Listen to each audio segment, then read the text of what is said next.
ॐ स्थापकाय च धर्मस्य सर्वधर्मस्वरूपिणे अवतारवरिष्ठाय रामकृष्णाय ते नमः। जननीं शारदां देवीं रामकृष्णं जगद्गुरुं पादपद्मे तयोः श्रित्वा प्रणमामि मुहुर्मुहुः। नमः श्रीयतिराजाय विवेकानन्दसूरये सच्चित्सुखस्वरूपाय स्वामिने तापहारिणे। समस्त रामकृष्ण मठ और मिशन के परमाध्यक्ष श्रीमद स्वामी गौतमानंद जी महाराज, हमारे राजकोट नगर के ठाकुर साहेब, आदरणीय ठाकुर साहब मानदाता सिंह जी जाडेजा, हमारे बीच उपस्थित आदरणीय डॉक्टर वल्लभ भाई कथिरिया, जिनको आप अच्छी तरह जानते हैं, हमारे भूतपूर्व मंत्री श्री भारत सरकार के, उपस्थित अन्य महानुभावों, उपस्थित सन्यासी वृंद, उपस्थित माताओं, बहनों एवं भाइयों, आज हम व्यक्त नहीं कर पा रहे हैं कितना आनंद हमें है। आज 33 वर्षों बाद एक रिकॉर्ड ब्रेक हो रहा है। 33 वर्ष पूर्व रामकृष्ण मठ और मिशन के 12वें परमाध्यक्ष पूज्य स्वामी भूतेशानंद जी महाराज यहाँ पधारे थे।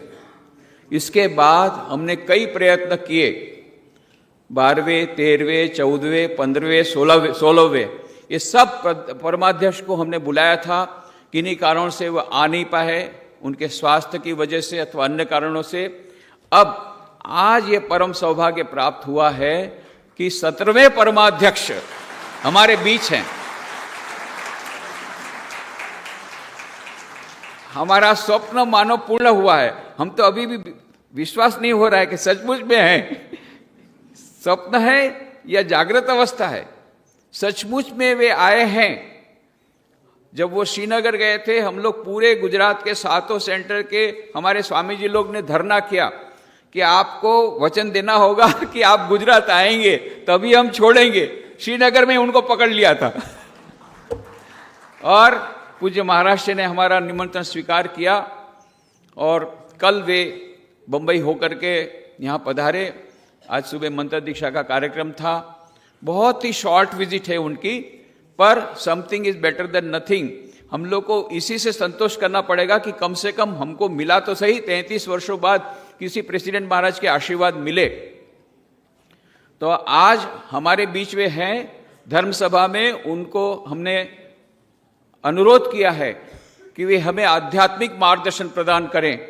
श्री रामकृष्ण विवेकानंद भावधारा के आलोक में वे आध्यात्मिक मार्गदर्शन प्रदान करेंगे।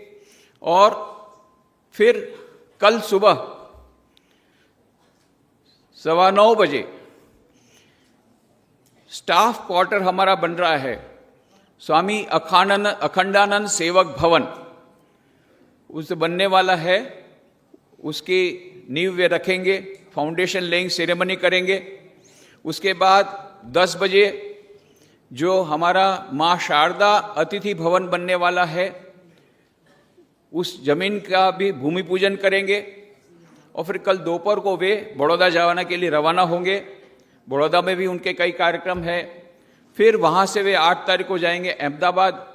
अहमदाबाद में 8, 9, 10 3 दिन बहुत बड़े कार्यक्रम है, जिसमें कि 9 तारीख को स्वामी प्रेमानंद जी महाराज की जन्मतिथि के अवसर पर जो नया लेखम्बा में जो नई जमीन मिली है, उस पर प्रार्थना भवन जो बनाया है नया, और जो साधु निवास बना है, उसका उद्घाटन पूज्य महाराष्ट्र के हाथों होगा।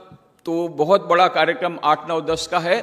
फिर 11 तारीख को पूज्य महाराष्ट्र बेलूमठ जाने के लिए रवाना होंगे।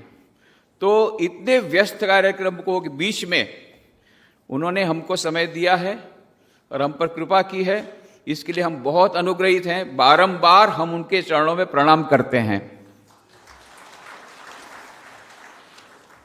उनका संक्षिप्त परिचय दें तो पूज्य महाराज श्री हमारे रामकृष्ण मठ और रामकृष्ण मिशन के 17th प्रेसिडेंट हैं, 17वें परमाध्यक्ष हैं। 1955 में 1955 में पूज्य महाराज श्री ने स्वामी यतीश्वरानंद जी महाराज से मंत्र दीक्षा प्राप्त की थी। 1955 और उस यतीश्वरानंद जी महाराज आप जानते हैं, he is considered one of the spiritual giants of our order, कि जिनकी जो किताब है, जिनका आज विमोचन होने वाला है, उसके गुजराती अनुवाद का मेडिटेशन एंड स्पिरिचुअल लाइफ, ये मानो आध्यात्मिक जीवन की टेक्स्ट बुक है, मेडिटेशन एंड स्पिरिचुअल लाइफ। उन्हीं के लेखक पूज्य यतीश्वरानंद जी महाराज, जो कि समस्त रामकृष्ण मठ मिशन के वाइस प्रेसिडेंट थे, बेंगलोर में कई वर्ष रहे, उनके पास से पूज्य महाराज श्री ने मंत्र दीक्षा ली है। और 1956 में पूज्य महाराज श्री ने दिल्ली स्थित रामकृष्ण मिशन में अपना सन्यासी के रूप में योगदान दिया। वहाँ पर उन्होंने अपना समस्त संसार का त्याग कर दिया। 1956 में उन्होंने त्याग किया है और तब से वे रामकृष्ण मिशन के सन्यासी बने हुए हैं। 1966 में उनको संन्यास दीक्षा मिली। रामकृष्ण मठ और रामकृष्ण मिशन के 10वें परमाध्यक्ष पूज्य वीरेश्वरानंद जी महाराज, जो कि मां शारदा के शिष्य थे, उनके पास से उनको संन्यास दीक्षा मिली है। इसके पूर्व उन्होंने आदिवासी जनजातियों के लिए बहुत कार्य किया है। चेरापूंजी आश्रम में हो, अरुणाचल प्रदेश में हो, आलोंग नाम की जगह पर, या आदिवासियों की जगह है वहाँ पर नारायणपुर है, जो कि प्रिमिटिव ट्राइब्स जहाँ रहते हैं बस्तर जिले के, वहाँ भी उन्होंने बहुत सारा काम किया। तो आदिवासी क्षेत्र में उनका जो कार्य है अनूठा कार्य रहा है। फिर वे मुंबई में भी कई वर्ष रहे, रायपुर आश्रम के भी अध्यक्ष रहे, रामकृष्ण मिशन रायपुर। इसके अलावा वे और कई सेंटर में रहे और उन्होंने विभिन्न प्रकार से ये विभिन्न कार्यों के द्वारा रामकृष्ण मिशन की सेवा की। और अंत में वे चेन्नई में थे, जहां उन्होंने 29 वर्षों तक वे अध्यक्ष के रूप में रहे, 29 ईयर्स। और उस समय चेन्नई आश्रम का बहुत बड़ा डेवलपमेंट हुआ, विकास हुआ, और एक बहुत बड़ा रामकृष्ण देव का मंदिर, ये भी पूज्य महाराष्ट्र के समय में हुआ। उसका निर्माण और उसका विमोचन, उस समय उनका उद्घाटन भी उसी समय हुआ। पूज्य महाराष्ट्र तमिल भाषा, कन्नड़ भाषा, हिंदी भाषा, बंगाली भाषा और अंग्रेजी भाषाएं जानते हैं, उस पर प्रवचन भी देते हैं। वे एक प्रभावी वक्ता हैं। सबसे बड़ी उनकी बात है, सबसे बड़ी जो हमारे लिए है, ही इज इजीली अप्रोचेबल। बहुत उनका सरल स्वभाव है। हम जाकर के ऐसा लगता नहीं है कि हम इतने बड़े स्वामी जी परमाध्यक्ष के पास जा रहे हैं, तो कोई डर नहीं लगता है। और सबसे बड़ी बात है उनकी जो विलक्षण बात है, बहुत आनंदी स्वभाव के हैं। खुद आनंद में रहते हैं, दूसरों को आनंद में रखते हैं। तो भले उनका नाम गौतमानंद जी दिया, पर हमारे लिए आनंदानंद जी है। आनंदानंद जी सब समय आनंद में रहते हैं, हमेशा आनंद में रहते हैं और दूसरे लोगों को भी आनंद में देते हैं। वहां उनको देखने से ही हमारा टेंशन सब चला जाता है। सबकी यही बात है, इतने अधिक वे सरल हैं। और सबसे बड़ी बात है कि ही इज 96 ईयर्स यंग। 96 वर्ष के बूढ़े नहीं, 96 वर्ष के युवा है। एक युवक को भी लज्जा होगी उस प्रकार से वो ट्रैवल करते हैं देश विदेश में अभी भी, और उनको देखकर ही आपको लगेगा कितने फिट है वो इस उम्र में भी। He is much more fit than many of us. He is a great source of inspiration. बहुत बड़े हमारे लिए इंस्पिरेशन है, सभी न केवल सन्यासियों के लिए, भक्तों के लिए, सभी जनों के लिए, कि इस उम्र में भी जिस प्रकार से वे, सबसे ज्यादा बात है उनकी स्फूर्ति, उनका उत्साह और उनकी ऊर्जा और उनकी सब समय जानने की जिज्ञासा और सब समय आनंद में रहना। एक विरल स्वभाव के वे व्यक्ति हैं और इसलिए आज हम अपने आप को बहुत बहुत सौभाग्यशाली समझ रहे हैं कि पूज्य महाराज श्री आज हमारे साथ है। उनकी वाणी का हमको आज लाभ मिलने वाला है। आज इसी कार्यक्रम, जब ये कार्यक्रम हो रहा है, तो हमने सोचा पूज्य महाराज श्री के हाथों से 3 पुस्तकों का विमोचन भी उनके हाथों से कराएंगे। एक तो पुस्तक है spiritual meditation and spiritual life, Swami Yatishwarananda, जिसके बारे में बताया पूज्य महाराज ने, उन्हीं से मंत्र दीक्षा ली है। तो जब मैंने कहा महाराज आपके हाथों से ये गुजराती किताब का विमोचन होगा, क्या बात करते हो, वो किताब का गुजराती अनुवाद हो गया? मैं बोला हाँ हो भी गया और आपके हाथ से विमोचन होगा। तो बहुत प्रसन्न हुए जब बेलू मठ में उनको मैंने कहा था। तो उन्हीं के हाथों से एक ऐसा अद्भुत ये अद्भुत यह बात है कि पूज्य यतीश्वरानंद जी की किताब का उद्घाटन यतीश्वरानंद जी महाराज के शिष्य के द्वारा होगा आज अभी थोड़ी देर में, और 2 किताबों का होगा। दोनों किताबें लिखी हैं स्वामी चेतनानंद जी महाराज। जैसा आप जानते हैं हमारे अमेरिका में, यूनाइटेड स्टेट्स ऑफ अमेरिका में जो लुइस सेंटर है, सेंट लुइस सेंटर, उसके वे अध्यक्ष हैं, मिनिस्टर इंचार्ज हैं। तो उन्होंने कई किताबें लिखी है, सभी किताबें बहुत पढ़ने लायक है, पर उनकी सभी किताबें अंग्रेजी में है, बंगला में है। तो गुजराती लोगों को उसका लाभ मिले इसके लिए हमने बहुत अच्छी उनकी किताब है, जिसको बोल सकते हैं इमॉर्टल बुक, एक अमर ग्रंथ, श्री शारदा देवी एंड हर डिवाइन प्ले। ये जो किताब है उसका गुजराती अनुवाद हो गया है, और ये गुजराती अनुवाद ये है श्री मां शारदा देवीनी दिव्य लीला, 2 भागों में, 2 खंडों में है। उसका भी विमोचन पूज्य महर्षि के हाथ होगा। और एक पूज्य स्वामी चेतनानंद जी की किताब how to live with God, आप जानते हैं उनकी कई किताबें, they lived with God, God lived with them, उसमें एक किताब है how to live with God, Shri Ramakrishna Samipe. ये किताब का भी विमोचन पूज्य महाराज जी के साथ होगा कुछ ही देर में। और जैसा मैंने बताया कल के सुबह के कार्यक्रम मैंने आपके बता दिए, पूरा पूज्य महाराज जी का कार्यक्रम भी बताया। और हमारे लिए बड़ी प्रसन्नता की बात है कि आज डॉक्टर वल्लभ भाई कथीरिया भी हमारे साथ हैं, और राजकोट के हमारे ठाकुर साहब अरे मानदाता सिंह जी, जिन्होंने अभी पूज्य महाराज जी को पगड़ी पहनाई, और कुछ दिन पहले वे आए थे राजकोट हमारे आश्रम में। तो हमारी सब गतिविधियों को देख करके बड़े प्रसन्न हुए। फिर हमने उनको बताया कि हम बहुत शीघ्र, यानी 2 साल के भीतर में ही, हमने कहा कि रामकृष्ण आश्रम राजकोट का प्रारंभ हुआ था 5 मार्च 1927 को, 5 मार्च 1927 को।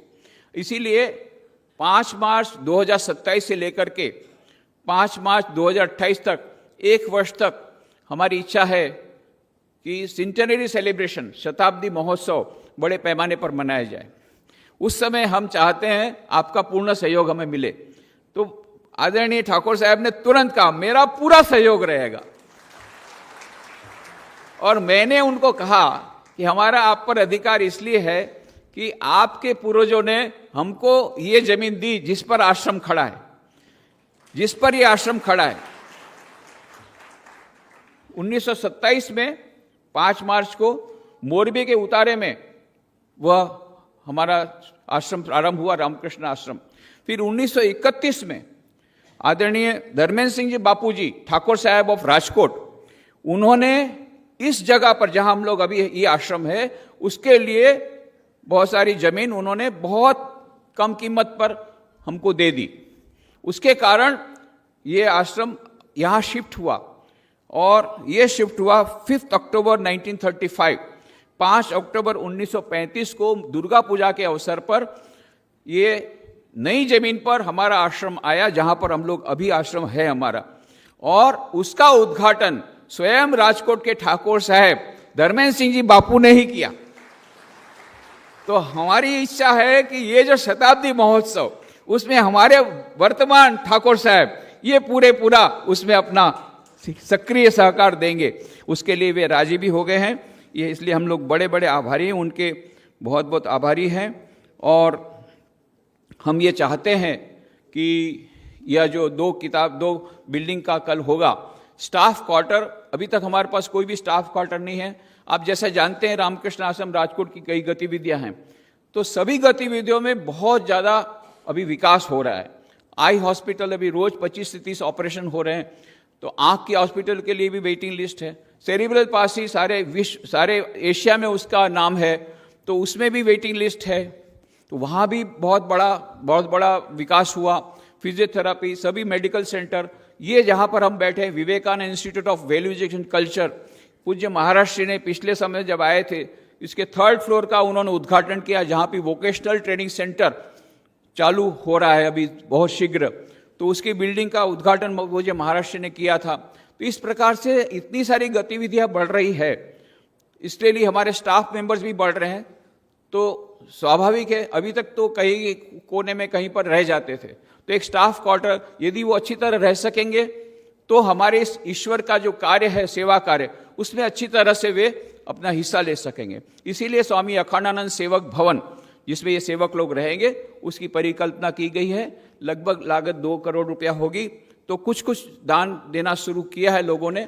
एक अपील भी बाहर हम लोग दे रहे हैं, उसमें आप लोग जितना यथासंभव, आज तक आपने सभी प्रवृत्ति में बहुत अच्छा सक्रिय सहकार दिया है तन मन धन से। हमको यह पूरा विश्वास है इस कार्य के लिए। और जो मां शारदा अतिथि भवन, वह जो बन रहा है हमारे आश्रम के ठीक सामने, जो जमीन हमने अभी खरीदी है, वहां पर भूमि पूजन पूज्य महाराज के हाथों होगा। वो भी हम ये सब कार्य सेंटेनरी सेलिब्रेशन के पहले निपटाना चाहते हैं, क्योंकि कम से कम 400-500 सन्यासी देश विदेश से आएंगे, तो उनको रखना पड़ेगा, उनके रहने की व्यवस्था करनी पड़ेगी। इसलिए अभी से हम उसका प्लानिंग कर रहे हैं। तो इसलिए ये 2 बिल्डिंग जितना जल्दी आप धन वगैरह देंगे, दान देंगे, तो हमारी जल्दी से बिल्डिंग हम जल्दी हम उसको संपूर्ण कर सकेंगे। और हमने सोचा है, जैसे आत्मस्थानंद भवन के लिए 1 लाख रुपए से जिन्होंने ज़्यादा दान दिया, उसका हम लोगों ने उसमें हमने उनको उसके लिए अलग से हमने लिस्ट बना करके वहाँ दीवार पर रखी है। उसी प्रकार से हम एक मार्बल प्लेक बनाएंगे जिन्होंने भी ज़्यादा दान दिया। और कोई एक पूरा फ्लोर भी यदि स्पॉन्सर करेगा तो उसकी भी हम नेम प्लेट लगाएंगे। तो इस प्रकार से आप लोगों के सहकार से ये रामकृष्ण आश्रम शताब्दी महोत्सव की ओर जा रहा है। हमें पूर्ण विश्वास है आप लोग के तन मन धन के सहकार से जल्दी से हम वो शताब्दी महोत्सव भी अच्छी तरह कर सकेंगे, उसके पहले बिल्डिंग भी समाप्त कर सकेंगे। ये सब मंगल कार्यों में पूज्य महाराज जी के आशीर्वाद हमारे साथ हैं। और रामकृष्ण देव, शारदा देवी, स्वामी विवेकानंद के साथ साथ समस्त रामकृष्ण मठ मिशन के प्रेसिडेंट पूज्य गौतमानंद जी महाराज के आशीर्वाद हमारे साथ हैं। इसलिए हमें पूरा विश्वास है ये सब कार्य अच्छी तरह भली भांति संपन्न होंगे। पूज्य गौतम जी महाराज के चरणों में समाप्त करते हुए मेरी को विराम देता हूँ। धन्यवाद।